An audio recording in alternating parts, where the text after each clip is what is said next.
क्या कुछ कहा वो भी आपने सुना। अब रुक करते इस वक्त की बड़ी खबर की, और बड़ी खबर हिसार से आ रही है जहां आज होगा डीएसपी का अंतिम संस्कार। तो पार्थिव शरीर को लेकर हिसार से रवाना हुई पुलिस। राजकीय सम्मान के साथ पुलिस की गाड़ियां कर रही है एस्कॉर्ट। तो डीएसपी के बेटे भाई अशोक और परिजन भी साथ में मौजूद हैं। ये बड़ी और अहम खबर हिसार से आपको बता रहे, जहां पर आज डीएसपी के पैतृक गांव में शहीद डीएसपी का अंतिम संस्कार होगा। तो वहीं डीएसपी के परिजन भी साथ में मौजूद हैं। और आपको बता दें कि हिसार में आज डीएसपी का अंतिम संस्कार होगा। तो पार्थिव शरीर को लेकर हिसार से पुलिस रवाना हुई है और पुलिस की गाड़ियां एस्कॉर्ट कर रही हैं। तो डीएसपी के परिजन भी साथ में मौजूद हैं, वही पुलिस की गाड़ियां एस्कॉर्ट कर रही हैं। तस्वीरें आप देख सकते हैं जहां पर आज डीएसपी के पैतृक गांव में शहीद डीएसपी सुरेंद्र सिंह का अंतिम संस्कार होगा। तो हिसार से रवाना हो चुकी हैं। और आपको बता दें कि पार्थिव शरीर को लेकर पुलिस हिसार से रवाना हो चुकी है। इस वक्त मौजूद हैं हम सारंगपुर गांव में। यहाँ के शहीद डीएसपी का पार्थिव यहाँ स्कूल में लाया जाएगा, श्रद्धांजलि सभा होगी और उसके बाद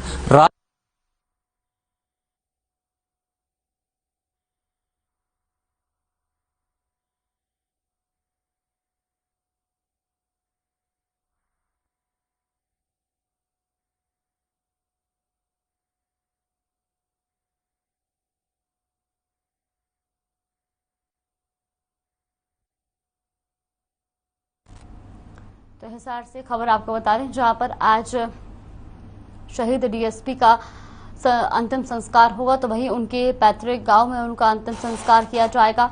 पुलिस हिसार से रवाना हो चुकी है, उनके पार्थिव शरीर को लेकर पुलिस रवाना हो चुकी है। और ये तस्वीरें भी आप देख सकते हैं जहां पर आपको बता दें कि पुलिस की गाड़ियां एस्कॉर्ट कर रही हैं और साथ में उनके परिवार के जो लोग हैं वो भी मौजूद हैं। तो आज डीएसपी का अंतिम संस्कार होगा। पार्थिव शरीर को लेकर पुलिस रवाना हो चुकी है। ये तस्वीरें भी आप देख सकते हैं जहां पर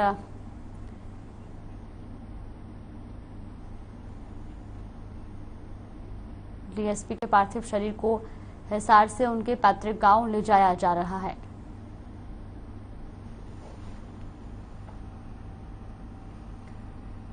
इसी खबर पर ज्यादा जानकारी के लिए हिसार से हमारे सहयोगी अनूप कुंडू हमारे साथ जुड़ गए। अनूप, आपसे जानना चाहेंगे कि आज डीएसपी के पार्थिव शरीर को उनके पैतृक गांव ले जाया जा रहा है, क्या कुछ पूरी जानकारी मिल रही है? जागृति, इस वक्त मैं सारंगपुर गांव में हूं, जो शहीद डीएसपी सुरेंद्र बिश्नोई का गांव है, पैतृक गांव है, वहां पर मैं मौजूद हूं। जानकारी मिली है कि हिसार से उनका जो पार्थिव शरीर है उसको एस्कॉर्ट करते हुए यहाँ पर लाया जा रहा है। आप तस्वीरों में देख सकते हैं, यहाँ पर प्रशासन द्वारा पूरी तैयारी कर ली गई। ये वो स्कूल है जहाँ पर उनका पार्थिव शरीर लाया जाएगा और यहाँ पर सबसे पहले श्रद्धांजलि सभा होगी। हजारों लोग उनको श्रद्धांजलि देने के लिए यहाँ पर पहुंचे हुए हैं। स्कूल जो अंदर से है वो लोगों से खचाखच भरा है। वो इंतजार कर रहे हैं कि कब शहीद का शव यहाँ पर आएगा और उसके अंतिम दर्शन किए जाएंगे। उसके बाद बिश्नोई समाज के जो रीति रिवाज है उनके अनुसार उनको दफनाया जाएगा। यहाँ से लगभग 2 किलोमीटर की दूरी पर खेत है और खेतों में ही उनका मकान बना हुआ है जिनको ढानी बोला जाता है। तो वहां पर उनका जो अंतिम संस्कार है राजकीय सम्मान के साथ किया जाएगा। प्रशासन द्वारा पूरी तैयारी यहाँ कर ली गई है। सुबह से बारिश चल रही थी, उसके बावजूद भी प्रशासन भी बड़ी मुस्तैदी के साथ यहाँ पर अपनी ड्यूटी करने में जुटा था। वहीं परिजन उनके साथ हिसार थे और हिसार से उस शव के साथ उसका बेटा जो है सिद्धार्थ, बेटी और उसका भाई अशोक, तमाम लोग जो है वो उसके साथ यहीं पर आ रहे हैं। सबसे पहले राजकीय उच्च विद्यालय सारंगपुर में उनका शव रखा जाएगा, जहां लोग उनको श्रद्धांजलि देंगे, नमन करेंगे और उसके बाद सामाजिक रीति रिवाज जो बिश्नोई समाज के रिवाज है उनके अनुसार उनको अंतिम विदाई दी जाएगी। जागृति जी बिल्कुल अनूप, और क्या कुछ जानकारी मिल रही है कब तक जो है उनका पार्थिव शरीर उनके पैतृक गांव पहुंचेगा? देखिए, हिसार से जो है पार्थिव शरीर चल पड़ा है और लेकर के पुलिस फोर्स यहाँ पर पहुंच रही है और चंद मिनटों के बाद यहाँ पर वो पहुंच जाएंगे। हिसार से यहाँ तक का जो मात्र डिस्टेंस है वो 30 से 35 किलोमीटर है और आधे घंटे की दूरी पर वो लोग थे। तो अब कुछ ही देर में किसी समय भी उनका जो पार्थिव शरीर है यहाँ पर पहुंच सकता है। आप देख सकते हैं बहुत बड़ी संख्या में लोग यहाँ पर है, पुलिस बल यहाँ पर है और तमाम तैयारियां जिस प्रकार से वहां से सूचना मिली कि पार्थिव शरीर वहां से पुलिस द्वारा एस्कॉर्ट करते हुए यहाँ लाया जा रहा है, तो उसके बाद तमाम तैयारियां यहाँ पर भी शुरू हो गई है और हजारों की संख्या में लोग अंदर स्कूल में मौजूद है। और ये वही स्कूल है जहाँ से 10वीं तक की कक्षा जो डीएसपी शहीद सुरेंद्र बिश्नोई है उन्होंने यहाँ से ही पास की थी। जो जानकारियां मिल पाई है, इसी गांव से वो खेल कूद करके बड़े हुए और हरियाणा पुलिस में डीएसपी के रैंक तक पहुंचे। लेकिन दुर्भाग्य की बात यह है कि खनन माफिया के हाथों उनकी मौत हुई। आज उनकी शहादत को सलाम किया जा रहा है। कानून व्यवस्था पर जरूर सवाल उठाए जा रहे हैं। परिवार की ओर से सीबीआई जो पूरे प्रकरण है उसकी सीबीआई जांच की मांग की जा रही है और ये भी कहा जा रहा है कि इस पूरे मामले की गहराई से जांच और इसमें जो भी सम्मिलित लोग हैं उनके खिलाफ सख्त कार्रवाई की जाए। जी बिल्कुल अनूप, और इस बीच जो मुख्य आरोपी है यानी कि जो डंपर चालक था उसको भी अब गिरफ्तार कर लिया गया है। क्या कुछ आगे कार्रवाई की जा रही है इस मामले में? देखिए पुलिस बड़ी मुस्तैदी से इस पूरे मामले की गहनता से जांच भी कर रही है। एक आरोपी को जो गिरफ्तार किया गया उससे पूछताछ के साथ अन्य कौन कौन इस पूरे गिरोह में शामिल है, किस प्रकार इस घटना को अंजाम दिया गया, क्या उनके पीछे उनकी मंशा है। इतने भयानक रूप से जो एक डीएसपी लेवल के रैंक के अधिकारी को मौत के घाट खनन माफिया द्वारा उतार दिया गया है, तो इससे बहुत बड़े सवाल यहाँ पर खड़े हो जाते कि प्रदेश की जनता कैसे सुरक्षित रहेगी जब डीएसपी रैंक के अधिकारी सुरक्षित नहीं है। लेकिन पुलिस बड़ी मुस्तैदी से इस पूरे मामले को लेकर के जांच पड़ताल कर रही है। गृह मंत्री अनिल विज का इसमें बयान आ चुका है।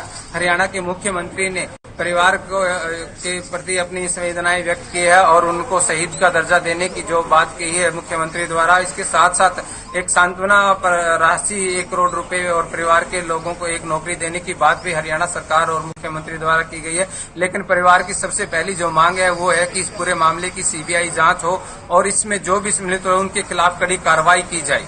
जी बिल्कुल, और कड़ी कार्रवाई होनी भी चाहिए क्योंकि जो देश की रक्षा करते हैं, जो जनता की रक्षा करते हैं, इतने बड़े उस पर वो अधिकारी थे, डीएसपी वो थे और उसके बावजूद जो है खनन माफियाओं के हौसले इतने बुलंद है कि एक डीएसपी को उन्होंने मौत के घाट उतार दिया। तो कहीं ना कहीं प्रशासन पर और प्रशासन की कार्यप्रणाली पर भी एक बड़ा सवाल खड़ा उठता है।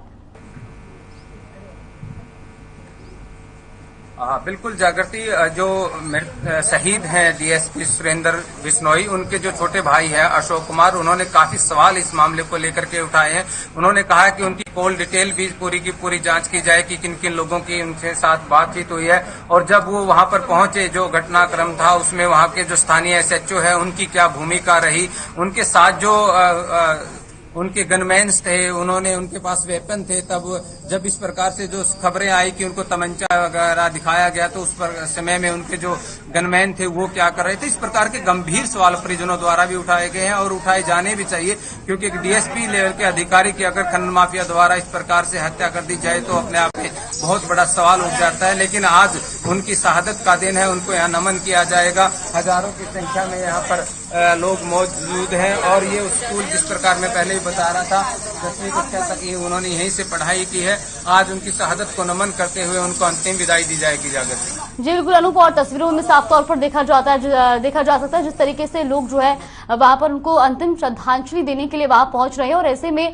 कहीं ना कहीं आज हर किसी के लिए एक बड़ी दुख की घड़ी है क्योंकि उनके गांव से ही वो जो है पढ़े लिखे थे, उनके गांव के ही एक बड़े अधिकारी की इस तरीके से जो है निर्मम हत्या की गई है। तो कहीं ना कहीं पूरे गांव के लिए भी आज एक बेहद ही दुख की घड़ी है। बिल्कुल जागृति, आज ही नहीं, जिस दिन ये सूचना गांव में पहुंची कि डीएसपी की इस प्रकार से निर्मम हत्या कर दी गई है, उसके बाद गांव में मातम का माहौल छा गया।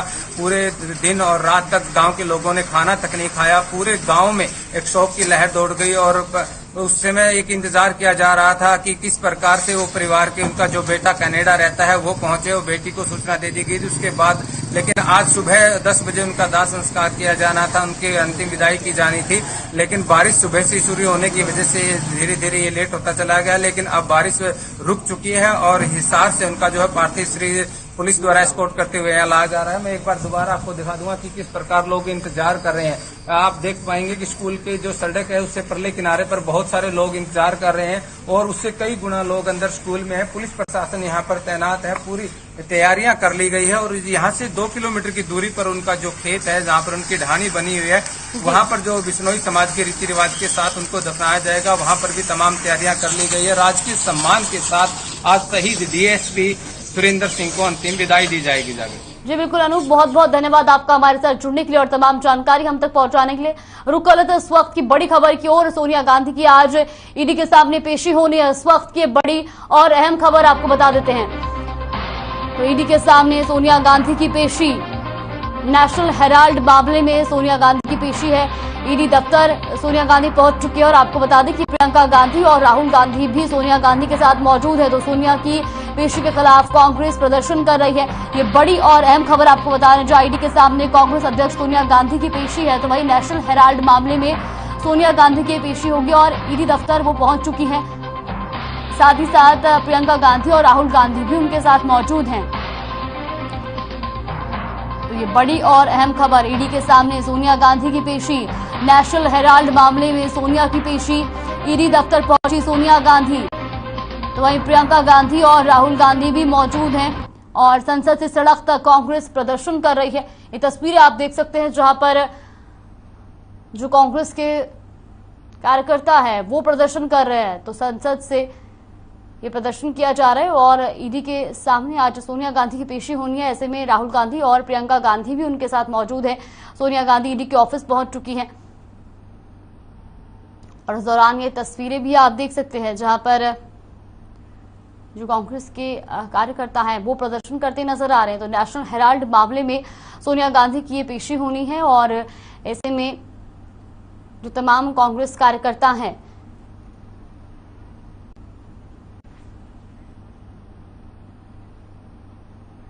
तो वहीं इसी खबर पर प्रेम राज हमारे सहयोगी हमारे साथ जुड़ गए हैं दिल्ली से।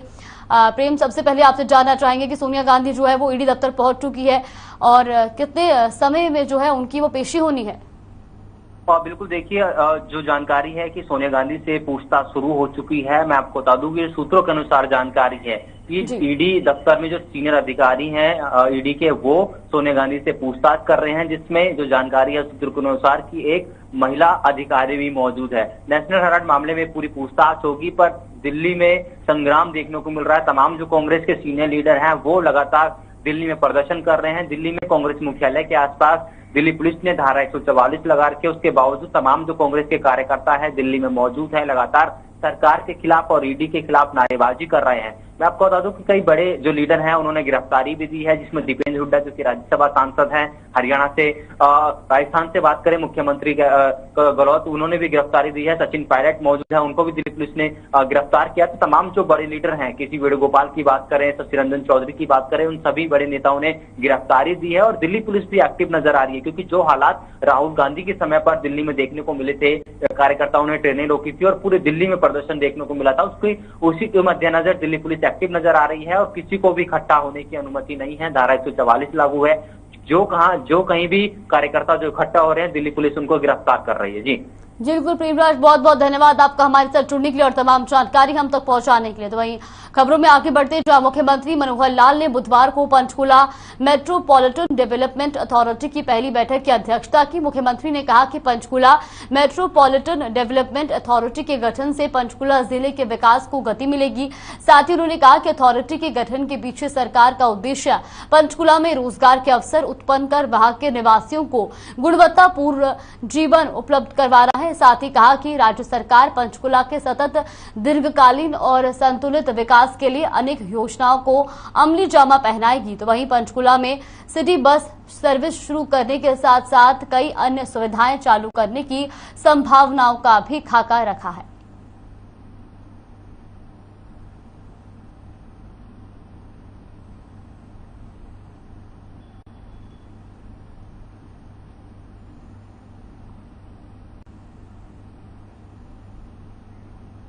नूंह में हुए डीएसपी की हत्या को लेकर गृह मंत्री अनिल विज ने ट्वीट किया है और लिखा कि हरियाणा सरकार ने मेवात में खनन माफिया द्वारा एक डीएसपी की मौत और उस क्षेत्र में अवैध खनन की अन्य सभी परिस्थितियोयों की न्यायिक जांच कराने का निर्णय लिया है। डीएसपी की हत्या का यह पूरा मामला आपको बता रहे हैं, जिसको लेकर अनिल विज ने भी ट्वीट किया और साथ ही साथ उन्होंने कहा है कि सभी परिस्थितियों की न्यायिक जांच की जाएगी।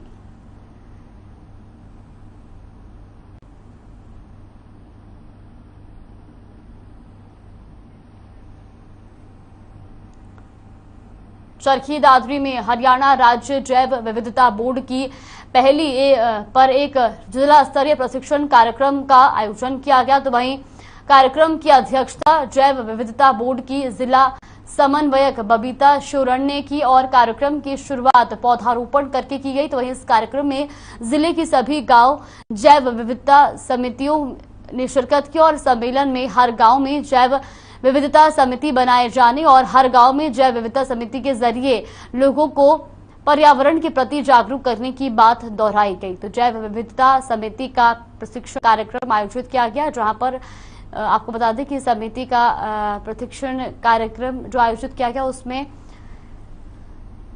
कई अहम चीजों पर बात की गई और साथ ही साथ आपको बता दें कि चरखी दादरी की तस्वीरें आपको दिखा रहे, जहां पर पर्यावरण जागरूकता के लिए कार्यक्रम आयोजित किया गया।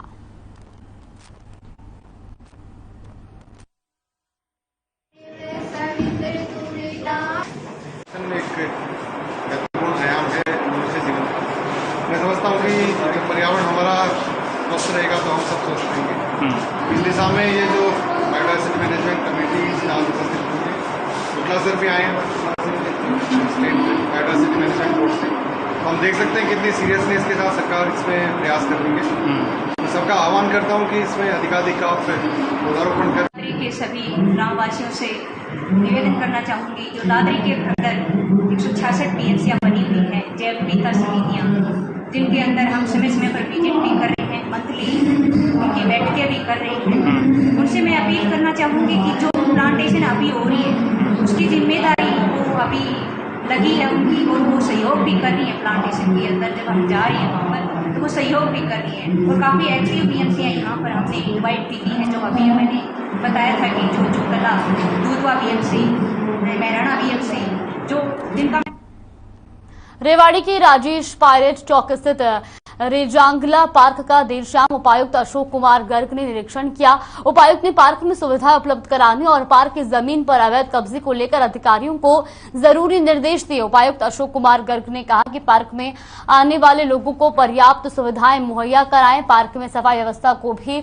दुरुस्त किया जाए। उन्होंने रेजांगला पार्क समिति के सदस्यों से भी बात की। वही समिति के सदस्यों ने उपायुक्त को कई पहलुओं से अवगत कराया और जिसके आधार पर डीसी ने संबंधित अधिकारियों को आवश्यक दिशा निर्देश दिए।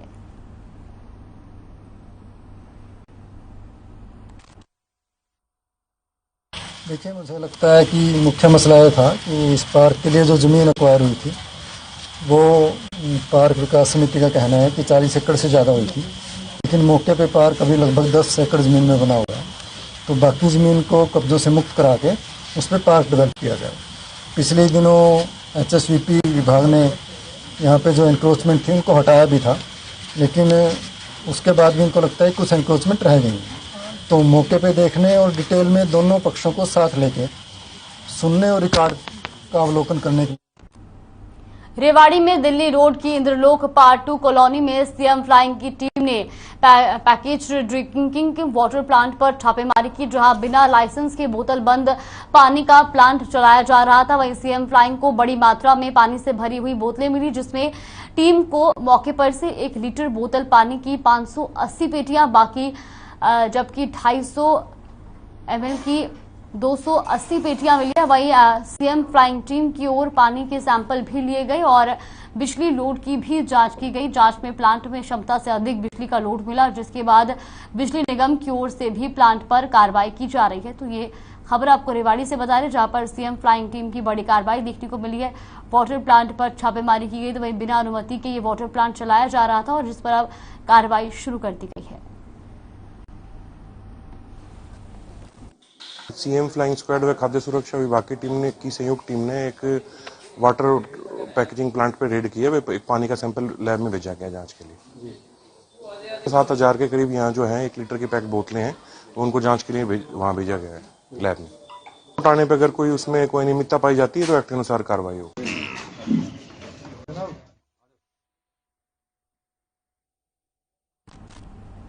बुलेटिन में फिलहाल के लिए बस इतना ही। आप देखते रहिए हर खबर।